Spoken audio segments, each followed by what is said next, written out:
বৌরি রুডিয়া লাউ রান্না করছে, আমার আবার ওই সবে পোষায় না। দুগা ভাত আছিল, ওইগুলাই লইয়া আইছি। দাও দেহি একটু ভর্তা, মেলা সুগন্ধ ছুটছে। ভর্তার বাটি এগিয়ে দিয়ে নিজের খাওয়ায় মনোযোগ দিল মিস্ত্রি। শিউলি মেয়েটা বিথির বিপরীত স্বভাবের, বেশি কথা বলে মিশুক প্রকৃতির মেয়ে। তবে মিস্ত্রির সঙ্গে তেমন একটা সখ্যতা তার নেই। এই বাড়ির কারো সঙ্গে মিস্ত্রির আগ বাড়িয়ে কথা বলে না। শিউলি বা মর্জিনা কিছু বললে বিপরীতে শুধু হু হাঁ করে, আগ্রহ দেখায় না। ফরিদা বিথি তাকে এড়িয়ে চলে। মাঝে মধ্যে চোখাচোখি হলে ঠোঁট নাড়িয়ে গালি অভিশাপ দেন ফরিদা। পোড়া মরিচ পান্তা ভাতে ঢোলে ভর্তা দিয়ে মেখে খেতে খেতে শিউলি জিজ্ঞাসা করলো, তোমার জামাই কই? মানে আমার ভাসুর। ফজরের নামাজের পর বাড়ি থেকে বেরিয়েছে, কে জানে কোথায় গেছে। তোমার দেওর?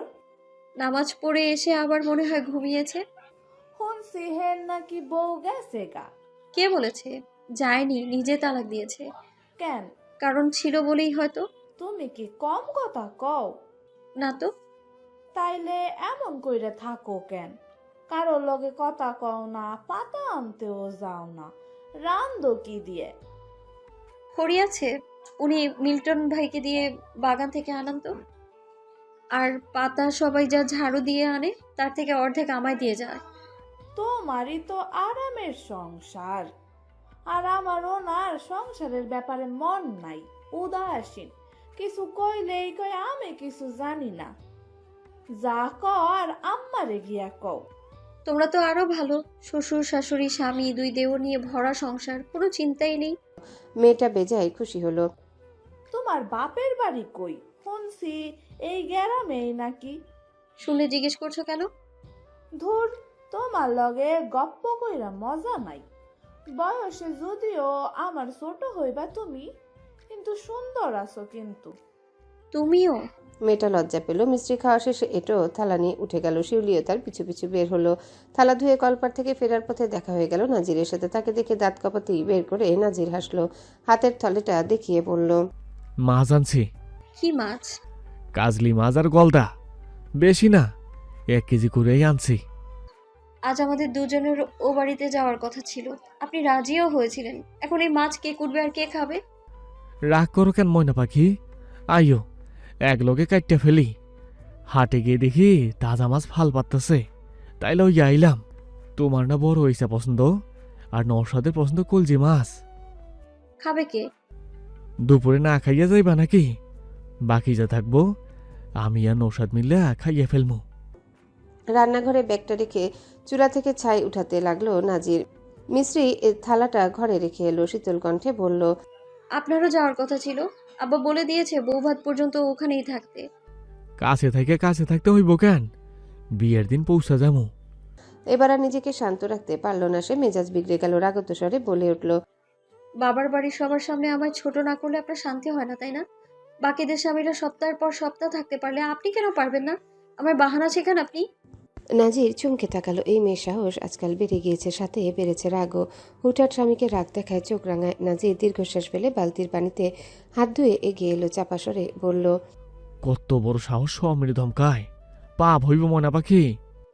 আর আপনি যে মিথ্যা প্রতিশ্রুতি দেন, নিজের বউয়ের কথা শোনেন না, তখন পাপ হয় না? এত বড় মিছে অপবাদ!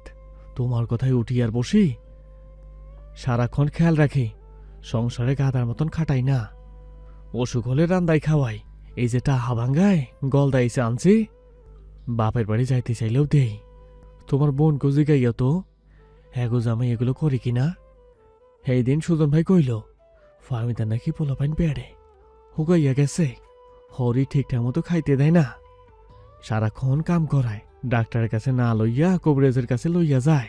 অথচ হের জামাই নাকি মাস্টার, যে ঘরের বইয়ের যত্ন নিতে পারে না, বইয়ের পক্ষে কথা বলতে পারে না। হ্যাঁ, মানুষের পোলাপাইন রে কি শিখায়? আমি তোমার লাগে কখনো এমন কিছু করেছি বউ? কত আদর যত্নে পাইলিয়া পয়সা বড় করতেছি, আর তুমি আমারে অপবাদ দাও। মিস্ত্রি দীর্ঘশ্বাস ফেলল। আপনি কিন্তু কথা ঘোরাচ্ছেন। এসব অভিযোগ আমি করেছি? দেহ, তোমার আত্মীয় স্বজন আমার পছন্দ না। তোমাকে বংশে তোমার বাপ চাচার সুজন তালেব ভাই ছাড়া বাকি একটারও বর্তমানে আমার সহ্য হয় না। এমনকি তোমার মা, নানা, মামাগো না।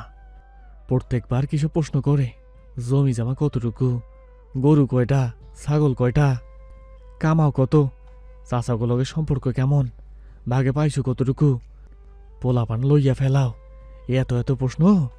আমার মুখ তো এমনিতেই ভালো না, ধৈর্য কম। তুমি কি চাও, মুখের উপরে অপমান করে দেই? এমন ভান করছেন যেন করেননি আপনি। বড় দুলাভাইকে কি বলেছিলেন? কি কইছি? বাপের কাছে যে ম্যাও ম্যাও করি না, সব নিজে নিজেই করি। আমনের থেকে বেশি কামাই। দমে গেল নাজির। টেহার বড়াই করতেছিল, তবে ভুল কিছু কই নাই। তোমার স্বামী হ্যাগো থেকে ধনী। বড় মামাকে কি বলেছিলেন? অন্যের কাছে কামলা খাটি না, আমিই রাজা। ভুল কি কইছে? কইতেছিল আমরা শিক্ষিত বংশ, আমার বাপ সরকারি স্কুলে শিক্ষক আছিল, আমি কলেজের শিক্ষক, আমার লাভ হইব। কত বড় অপমান! আমি কি অশিক্ষিত?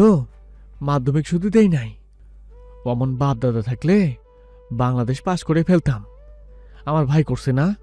মিস্ত্রি আর কথা বাড়ালো না। এই লোকের সঙ্গে কথা বলা মানে হাজারটা যুক্তিতে তাকে হারিয়ে দেবে, মাথা নষ্ট করবে। ঘরে যেতে যেতে বলল, খেতে আসুন, খাওয়া শেষে মাছ কাটবেন, ওসব আমি ধরবো না। কলপার থেকে হাত মুখ ধুয়ে নাজির চুপচাপ এসে খেয়ে নিল। তারপর মিস্ত্রিকে টেনে নিয়ে বসালো মাছ করতে। মুখে বললেও স্বামীকে দিয়ে মাছ আর কাটালো না মিস্ত্রি। এইটুকু কাজ এখন সে করতে পারে। শিউলি তাকে কাজ করতে দেখে নিজেও বটি নিয়ে এসে বসে পড়ল। কথার ফাঁকে ফাঁকে বেশি একটা সময় লাগলো না কাজ শেষ করতে। মাস্টার বাড়িতে আজ প্রচুর ব্যস্ততা। গত মাসে ঘটক মারফত মেয়ে পছন্দ করে রুহুলের বিয়ে ঠিক করে এসেছিলেন বাড়ির গুরুজনেরা। সেই উপলক্ষে সপ্তাহখানেক চলছে শুধু কেনাকাটা। উঠানের একপাশে একটা কেদারায় বসে আছে পলি। ম্যাক্সির উপর দিয়ে উঁচু পেট ভাসমান। পারুল এগিয়ে এসে ধমকের সুরে বলে উঠলেন, লাজ লজ্জার বালাই নাই, দেওয়ার ভাসুররা বাড়িতাছে, একটু পর পর বাহিরের মানুষ যাতায়াত করতাছে, 7 মাসের পেছু লইয়া এমনে ঘোরাফেরা করো কেন? লজ্জার কি আছে? পোলাপাইন কি আর কারো হয় না?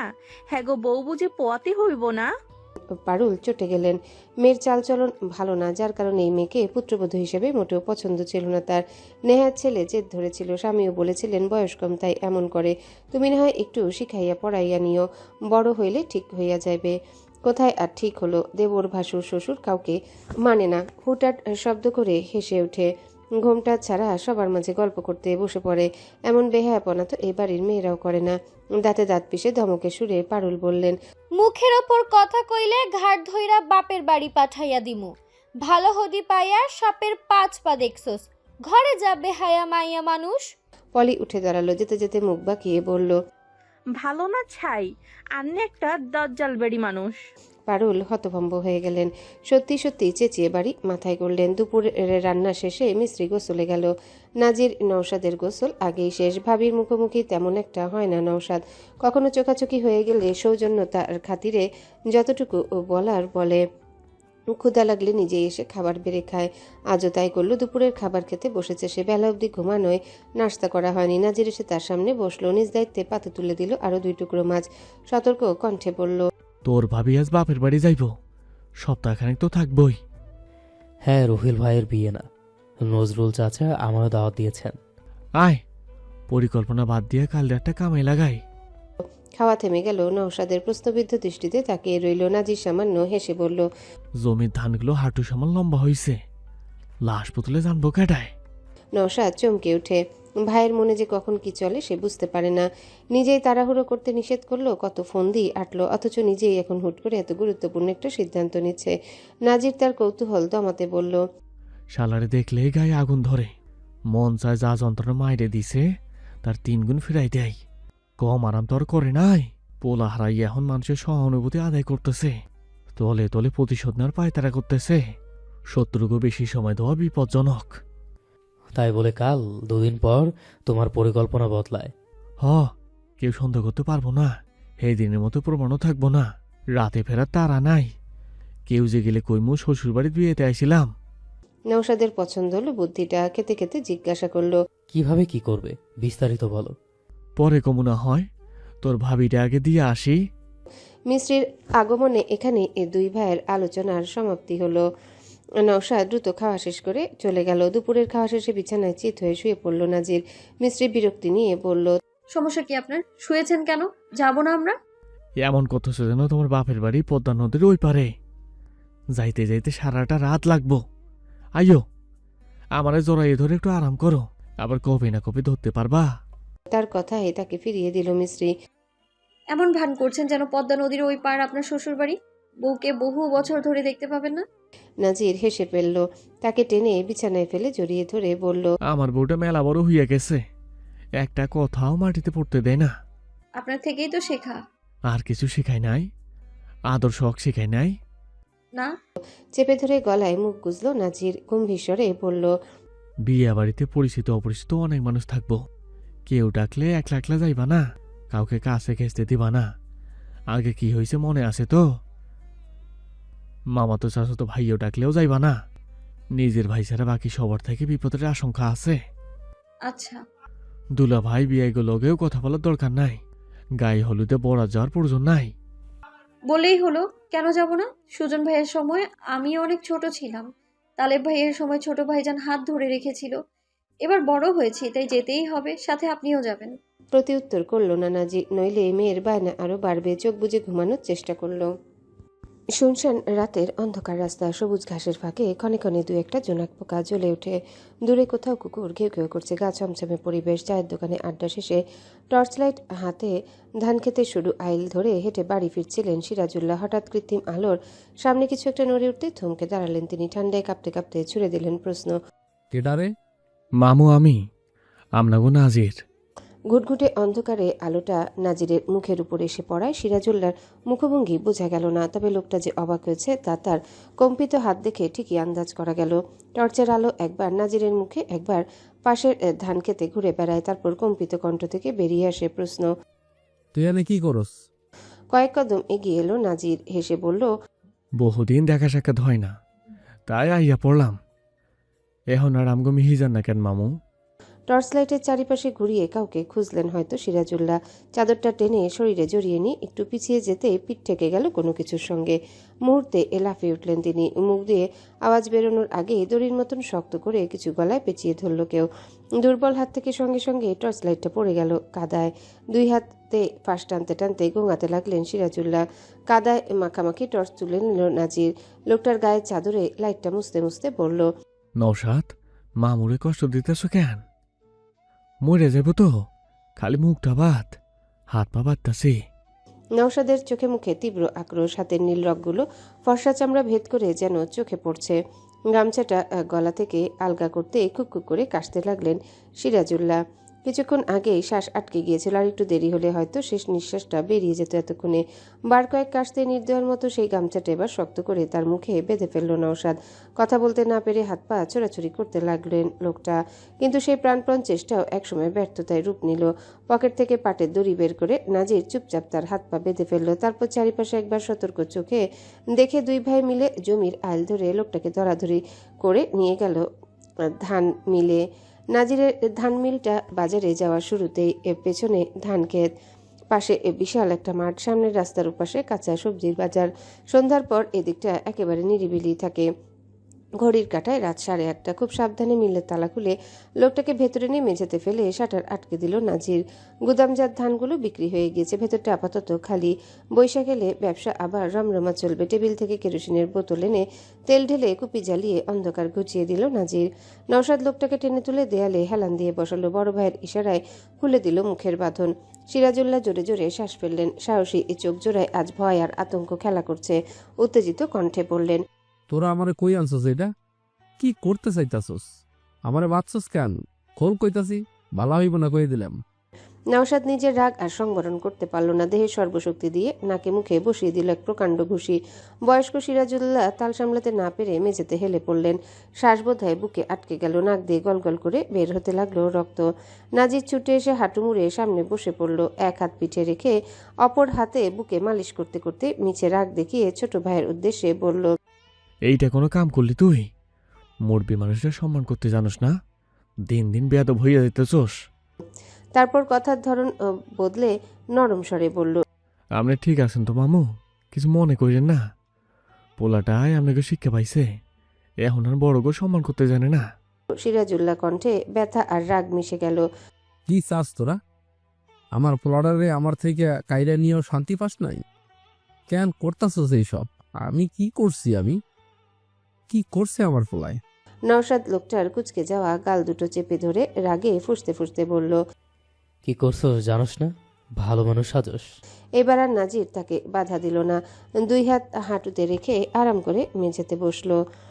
চমৎকার করে হেসে বলল, আমনের পোলারে প্রথম কোপটা কেড়াই দিছিল জানেন, আমার বউয়ে একেবারে বুক বরাবর। কি নিশানা তার!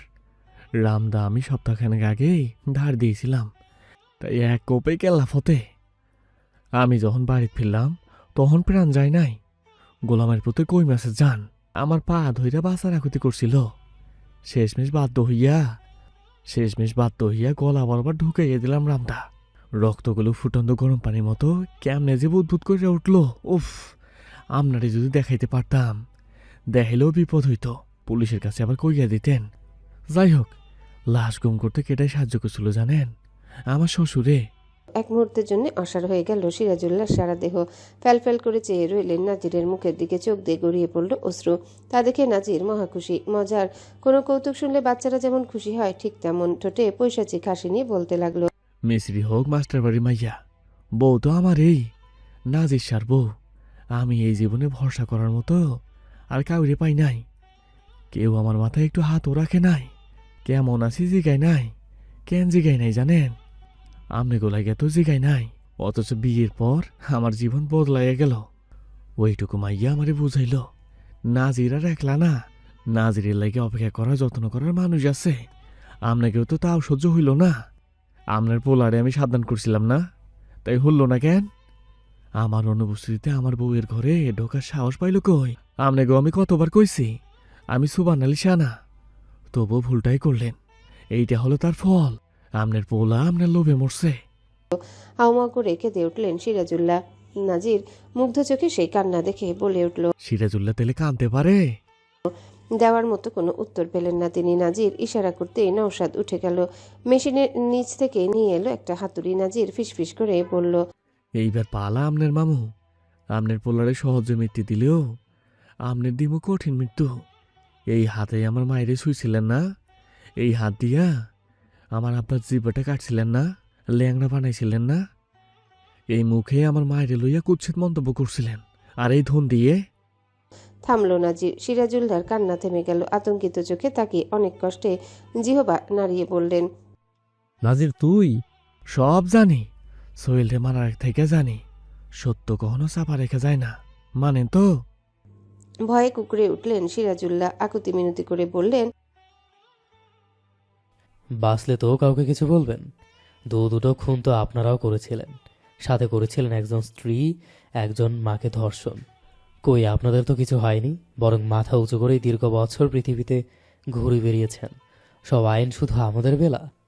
নওশাদ ব্যঙ্গ করে পড়ল। নাজির আর কথা বলার সুযোগ দিল না। নির্বাচনের মিটিং মিছিল চলছে। দীর্ঘক্ষণ লোকচক্ষুর আড়ালে থাকলে কেউ সন্দেহ করতে পারে। তার উপর হলুদ নিয়ে মেয়ে বাড়িতে যাওয়ার কথা ছিল, মনে হয় না যেতে পারবে। মিস্ত্রি আজ ভালোই চটবে তার উপর। লোকটার পা থেকে বাঁধন খুলে পরনের লুঙ্গিটাও একটানে খুলে ফেলল নাজির। উলঙ্গ দেহে তাকিয়ে বলল, ধন থাকলে সব সময় সব জায়গায় ব্যবহার করতে নেই মামু, আজ আমরা তাই বুঝামু। চোয়াল শক্ত হয়ে গেল নাজিরের। কামারের মতো দক্ষ শক্ত হাতে হাতুড়ি চালিয়ে দিল লোকটার গোপনাঙ্গে। ব্যথায় চিৎকার করে উঠলেন সিরাজুল্লাহ। পা দুটো মেঝেতে ঘষে খিচুনি দিতে লাগলেন। তৎক্ষণাৎ নাজুক স্থান থেকে বেরিয়ে এলো রক্ত। নাজির ধীরে ঘাড় ঘুরিয়ে নওশাদের দিকে তাকালো, জিজ্ঞাসা করলো, আর দিবি নাকি একটা বাড়ি? এই দিনে লাইগে তো কম অপেক্ষা করস নাই। রক্তের এক গন্ধ ছুটে এলো নওশাদের নাকে।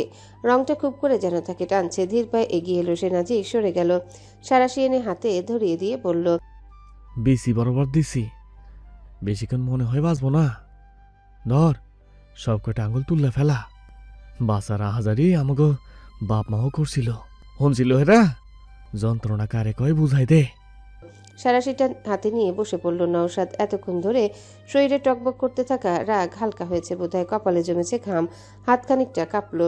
কখনো কারো গায়ে হাত না তোলা ছেলেটা আজ কারো আঙ্গুল কাটবে। শুকনো ঢোক গিলে ভাইয়ের দিকে তাকালো সে। নাজির বুঝলো তা। শক্ত করে হাতটা ধরে বলল, প্রতিশোধের নেশা এসবের কাছে তুচ্ছ। আমরা যাগলগে এতিম হইছি, তাগো মধ্যে এই লোকও একজন। সব নষ্টের মূল এই অমানুষটা। এই অমানুষটা আমাকে মায়ের নির্যাতন করছে, খুন করে মিথ্যা অপবাদ ছড়াইছে। এমনি এমনি ছেড়ে দিবি? আচানক পূর্বে সেই ঘৃণা প্রতিশোধের নেশা শক্তি হয়ে ফিরে এলো নওশাদের দেহে। সব দুর্বলতা ভয় দূরে ঠেলে দিয়ে নিষ্ঠুরের মতো এক এক করে তুলে ফেললো নরকের কীটের ন্যায় অমানুষটার 2 হাতের 10টা আঙ্গুল। তার হাহাকার চিৎকার মৃত্যু যন্ত্রণা যেন নাজিরের বুকটা ভরিয়ে দিল। প্রতিশোধে এত আনন্দ কেন? নিস্তব্ধ নিশীথ সেই আওয়াজে কারো কান পর্যন্ত পৌঁছালো না। আকুতি মিনতি করেও সিরাজুল্লাহ বাঁচতে পারলেন না। কি কঠিন সেই মৃত্যু! একবারের জন্য কি সেদিনের কথা ভেবে লোকটার আফসোস হয়েছিল? উপলব্ধি করতে পেরেছিল নাসরিনের যন্ত্রণা? সেই সুযোগ বোধহয় নাজির তাকে দেয়নি। অন্তত সোভান আলী শাহর তুলনায় সহজই ছিল তার মৃত্যু। বয়স্ক খুনি লোকটার উপর নির্মম সব অত্যাচার চালিয়ে ধান ভানার মেশিনে ধীরে ধীরে দেহখানা ঢুকিয়ে দিল 2 ভাই। আজ তো এক দেহ কিছু মুহূর্তে হয়ে গেল খণ্ড দ্বিখণ্ডিত। মাথার কুলি থেকে মগজ বেরিয়ে যাচ্ছে, তাই অবস্থা। নওশাদ তা দেখে এক পর্যায়ে বমি করে দিল। নাজিরেরও গা গলিয়ে উঠল। গামছা দিয়ে নাক মুখ বেঁধে সেসব আলাদা আলাদা বস্তায় ভরে বলল, এইবার এগুলো গুম করার পালা। নদীতে ফালাই দেমু নাকি ধান খেতে পুঁতটা দেমু? 2টার মধ্যেই ঝুঁকি। হাড় চলো নদীতে ভাসিয়ে দেই, আর মাংস শালবনে ফেলে দিয়ে আসি। রাতের আধারে জন্তু জানোয়ার খেয়ে ফেলবে, কেউ সন্দেহ করবে না। বুদ্ধিটা নাজিরের পছন্দ হলো। মেঝে প্রথমে ভালো করে পরিষ্কার করে ধীরে ধীরে সাঁটা তুলে চারিপাশে একবার দেখে নওশাদকে ইশারা করলো। বস্তাটা ধরে অন্ধকারে খুব নিখুঁতভাবে 2 ভাই মিলে চিরজীবনের জন্য মিটিয়ে ফেলল সিরাজুল্লাহর অস্তিত্ব। হাড়গুলো ফেলতে গিয়ে ঘাটে দেখা মিলল ট্রলারের। হারিকেনের আলোয় পরিচিত এক মুখ স্পষ্ট হলো। একটা চেয়ারে বসে সবকিছু তদারকি করছে সামিউল।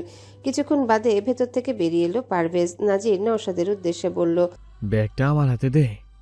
তুই কি আবারও মেশিনটা পরিষ্কার করে ফেল। মিল্টন দেখলে সমস্যা। ভালো করে পরিষ্কার করিস। একটা প্রমাণ যদি থাকে তাহলে কিন্তু সব শেষ নওশাদ। চিন্তা করো না, সব সামলে নেব। তুই বলে যাস না, পিছন ক্ষেত থেকে পানি আনিস, বালতি মিলাই রাখা আছে। নওশাদ চলে যাচ্ছিল। নাজির আবারও তাকে ডাকলো। শার্টে রক্ত লাগে আছে, দিয়ে যাইটা বস্তা লাগে পুইটা দেমু। বাধ্য ছেলের মতো পরনের শার্টটা নওশাদ খুলে দিল। নিচে সাদা গেঞ্জি থাকায় যা রক্ষে। নাজির বলল, লঙ্গিতেও লাগে আছে, মিলের ঘরে প্যান্ট গেঞ্জি রাখা আছে। বদলাইয়া এই লঙ্গি জ্বালাই দেশ। কাম শেষ হইলে চাবি লইয়া সোজা বাড়ি যাবি।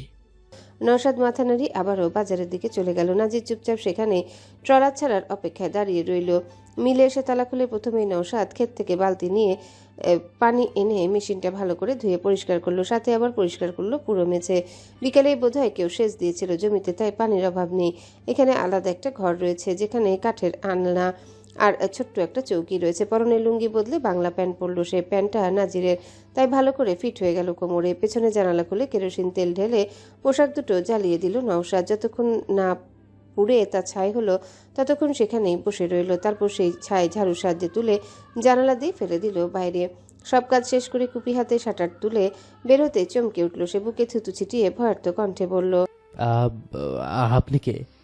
গলার মালাটা এক হাতে জপছেন লোকটা, অপর হাতে ধরা হারিকেন। সন্দেহ নিয়ে ভেতরের দিকে উকি মেরে বললেন। নওশাদ দ্রুত শাটার নামিয়ে তালা লাগাতে লাগাতে বলল, বাজারে আবার পাহারা দেওয়া কবে থেকে শুরু হলো? নাজির আমার বড় ভাই। ভাই একটা কাজে পাঠিয়েছে। বড় তালাটা নষ্ট হয়ে যাওয়ায় ছোট তালাটাই এতদিন লাগানো ছিল। কেউ আবার তালা ভেঙে ফেললে তাই তালা সরিয়ে এখানে চলে এলাম। অন্ধকারে পা লেগে হাতুড়িটা নিচে পড়ে গিয়েছিল, তার শব্দই হয়তো পেয়েছেন। আরাধনের মুখমণ্ডল থেকে সন্দেহ সরেছে। নাজিরকে এই বাজারে চেনে না এমন কে আছে? হেসে বলল, আচ্ছা আজ তাহলে আসি, এমনিতেই দেরি হয়ে গেছে। ভয়ে ভয়ে দ্রুত স্থান ত্যাগ করলো নওশাদ। ওদিকে ট্রলার ছাড়তে নাজির ব্যাগ থেকে সব হাড়গোড় মাছের খাবারের মতো ছড়িয়ে ছিটিয়ে ফেলে দিল চিলাই নদীর পানিতে। সাথে ফেললো টর্চ লাইটটাও। তারপর নিরিবিলি স্থানে পরনে শার্ট লুঙ্গি সহ বস্তাও পুড়িয়ে দিল। বাড়ি থেকে বের হওয়ার সময় লুঙ্গির নিচে বাংলা প্যান্টটা শার্টের নিচে অন্য একটা শার্ট পরে বেরিয়েছিল ছেলেটা। এ তো আর নতুন অভিজ্ঞতা নয়। রাত বাজে 10:45। মেয়ের বাড়িতে হলুদ দিয়ে ছেলেমেয়েরা বাড়িতে ফিরে এসেছে।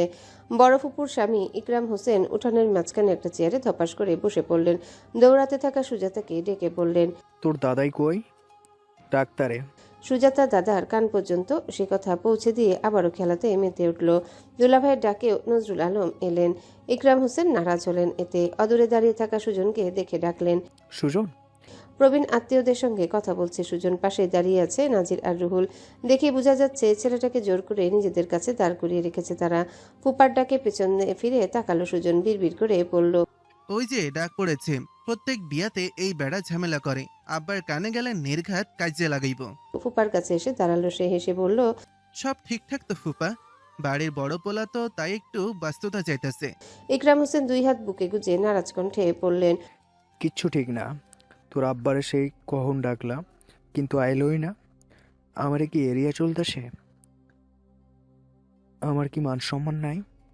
কি যে কন্যা ফুপা, আব্বার কম কাম, বিয়ার পোলা, সব দিকে সমানে সামলাইব কেমনে? তার ওপর আব্বা এখন দাদির ঘরে। দাদির কি এর লাগে জানি ডাকছে, আমারা তলেবরে কইছে আপনাকেও যত্নআত্তি করতে। কি পরিবারের ভাইয়ের বিয়া ঠিক করছোস?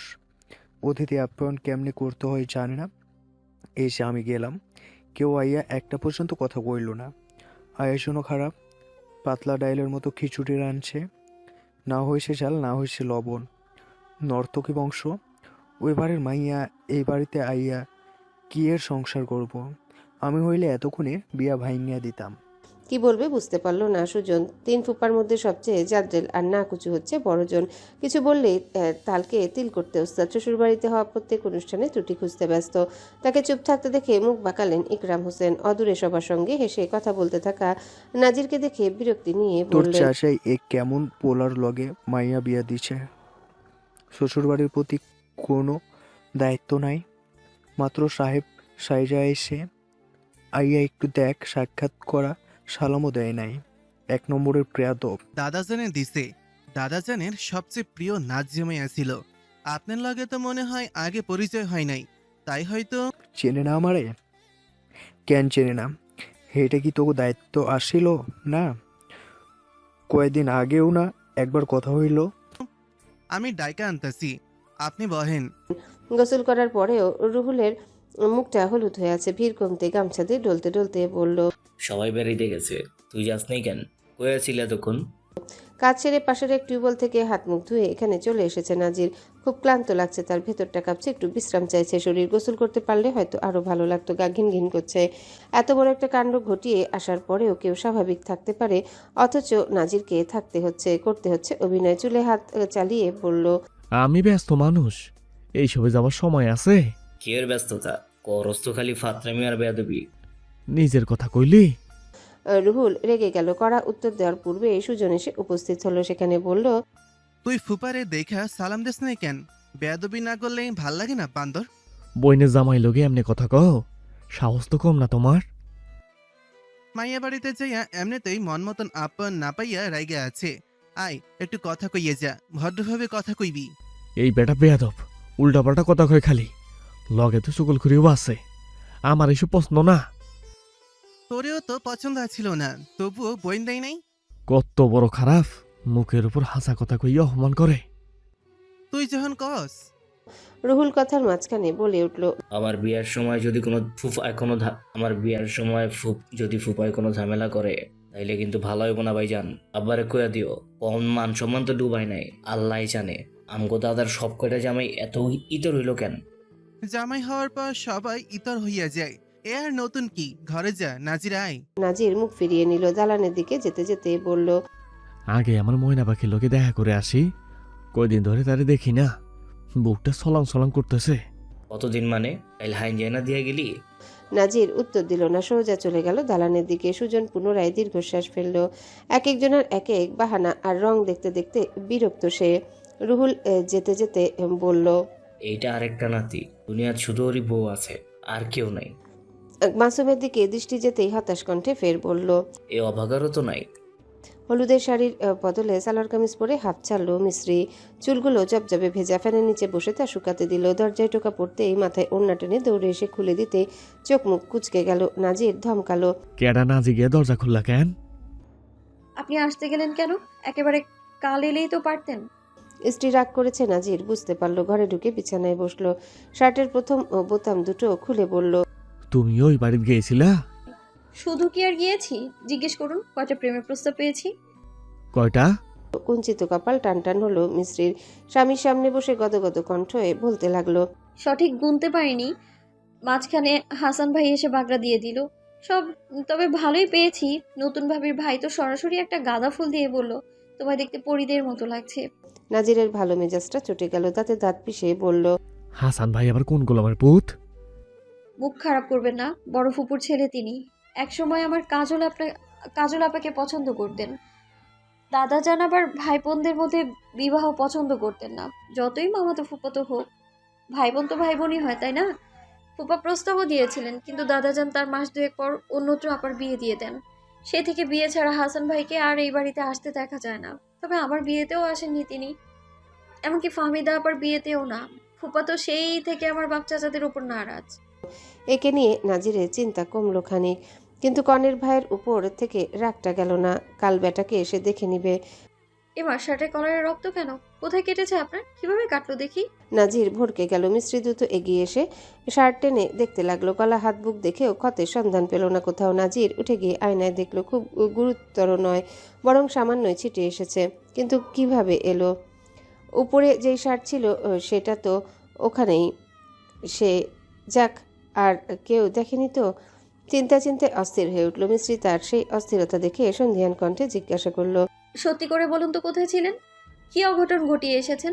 আমায় মিথ্যে বলবেন না বলে দিচ্ছি। এক পলক মেয়েটার মুখের দিকে তাকালো নাজির। মনে মনে বুনতে লাগলো মিথ্যা জাল। এই মেয়ে এখন আর বোকা নেই। সোহেল ঘটনার পর থেকে খুব চালাক হয়েছে। হ্যালো বন্ধুরা, পরবর্তী পার্ট খুব তাড়াতাড়ি আসবে, তো সবাই অপেক্ষায় থাকো। আর চ্যানেলটি যারা এখনো সাবস্ক্রাইব করোনি তারা পরবর্তী পার্ট দেখার জন্য চ্যানেলটি সাবস্ক্রাইব করে রেখো। ধন্যবাদ সবাইকে, আমাদের সাথেই থেকো।